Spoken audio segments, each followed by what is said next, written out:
خوتنا السلام عليكم، مرحبا بكم معنا في حلقة جديدة مع فعل الحلقة المسائية ليوم 26/7/2025. ضجة كبيرة في الجزائر وسحب السفير الجزائري من فرنسا، وذلك بعد انتقال فرنسا إلى السرعة القصوى بمصادرة أموال وأملاك ديال مجموعة من المسؤولين الجزائريين في فرنسا.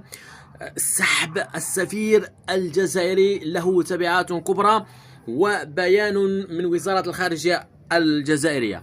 ورئيس الفيفا إنفانتينو يرد على الترهات الجزائرية المتعلقة بأن المغرب اليوم موجودش وبأن الملاعب المغربية بقى معطلة. رئيس الفيفا يثير ضجة بهذا التصريح خلال افتتاح مكتب الشمال إفريقيا للفيفا اليوم بالرباط، وكذلك أخبار أخرى. نائبة برلمانية بعد خروج برلماني أمس تونسي وصرح بأن الجزائر قد أغلقت وقاطعت الإمداد الغاز الجزائري نحو تونس.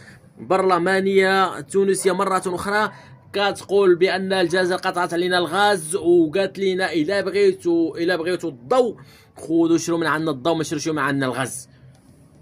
غادي نعطيكم تفاصيل في هذه الأمور كلها في الحلقة القادمة اللي بغيناكم تتبعوا معنا من الواحد حتى الآخر. على بركة.